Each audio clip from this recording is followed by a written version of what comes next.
पाकव्याप्त काश्मीरमधून दहशतवाद्यांचे तळ चालवले जातात। आता पहलगाम हल्ल्यानंतर भारत प्रत्युत्तर देईल या भीतीने पाकिस्तानची गाळण उडाली आहे आणि यातूनच आता पीओके मध्ये सुरू असलेल्या दहशतवाद्यांचे तळ पाकिस्तानने रिकामे करायला सुरुवात केलेली आहे। काश्मीरमध्ये घुसखोरीच्या प्रतीक्षेत असलेले अनेक लॉन्चपॅड पाकिस्तानने रिकामे करायला घेतले। जम्मू विभागात कठुआमध्ये लागून असलेला शकरगड असेल किंवा नौशेराला लागून असलेल्या समोहनी हा भाग असेल किंवा हिरानगरचा लागून असलेला लॉन्चपॅड, हे सगळे लॉन्चपॅड रिकामे करण्यात येत आहेत। भारताने बालाकोट इथल्या दहशतवादी छावण्यांवर 2019 मध्ये म्हणजे पुलवामा हल्ल्यानंतर सर्जिकल स्ट्राईक केला होता।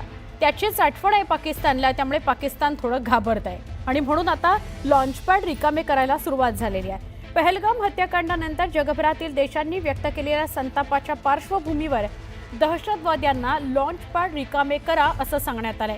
पाकिस्तानातील खोलवरच्या तळांवर परता असे सुद्धा निर्देश दिले गेलेले आहेत, म्हणजे लपून बसण्याकरता। पाकिस्तानकडून दहशतवाद्यांना कसं प्रोत्साहन दिलं जातं याचे पुरावे सुद्धा आता समोर येत आहेत। न्यूज 18 जवळ एक एक्सक्लुझिव्ह सॅटेलाइट इमेज आहे। लष्कर ए तैयबाच्या प्रशिक्षण तळाचा खुलासा करणारी ही इमेज आहे। सॅटेलाइट इमेज आहे जी आपल्याला आता दृश्यांमध्ये दिसते। हे प्रशिक्षण शिबिर या भागामध्ये घेतलं जातं, दहशतवाद्यांचं प्रशिक्षण शिबिर। पाकव्याप्त काश्मीरच्या अत्तर शीशा हा परिसर आहे ज्याची इमेज तुम्ही बघताय। या ट्रेनिंग कॅम्पला जंगल मंगल प्रशिक्षण शिबिर असं सुद्धा म्हटलं जातं। इथं दहशतवाद्यांना शस्त्रास्त्रांचं प्रशिक्षण दिलं जातं। या ठिकाणी एक मशीद सुद्धा आहे, एक मोठं ग्राउंड आहे, एक मीटिंग हॉल आहे। पहलगाम हल्ल्याचा कट इथंच रचण्यात आला असं सूत्रांकडून कळतंय। या कॅम्पमध्ये मशीन गन, पिस्तूल यासह इतर वेगवेगळी शस्त्र चालवण्याचं प्रशिक्षण दहशतवाद्यांना दिलं जातं। इथल्या मशिदीत दहशतवादी हाफिज सईद अनेकदा येतो असंही कळतंय। या दहशतवादी प्रशिक्षण शिबिरात ISI आणि पाक सैन्याचे अधिकारी अनेकदा दहशतवाद्यांसोबत बैठका घेतात असं सुद्धा सांगितलं जात आहे।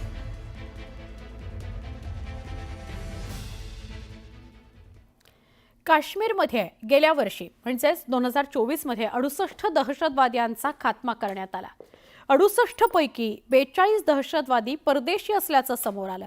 यातील बहुतेक दहशतवाद्यांनी पाकिस्तानातून घुसखोरी केल्याचं समोर आलं, तर जम्मू प्रदेशात 40 पैकी 35 ते 36 दहशतवादी परदेशी होते।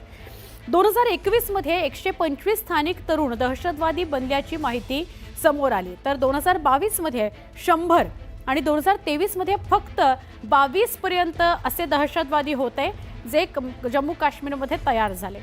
2024 मध्ये हा आकडा फक्त 7 होता, म्हणजे 7 तरुण दहशतवादी बनले। सध्या काश्मीरमध्ये सक्रिय स्थानिक दहशतवाद्यांची संख्या 10 पेक्षा सुद्धा कमी आहे असा अंदाज सुरक्षा यंत्रणा वर्तवतात। हीच पोकळी भरून काढण्याकरता पाकिस्तानने आपले प्रशिक्षित दहशतवादी पाठवायला सुरुवात केली। यामध्ये लष्कर ए तैयबा, जैश ए मोहम्मद आणि त्यांच्या इतर शाखांचा समावेश आहे, जसं की पीपल्स अँटी फॅसिस्ट फ्रंट आणि काश्मीर टायगर्स अशा काही संघटना आहेत, दहशतवादी संघटना।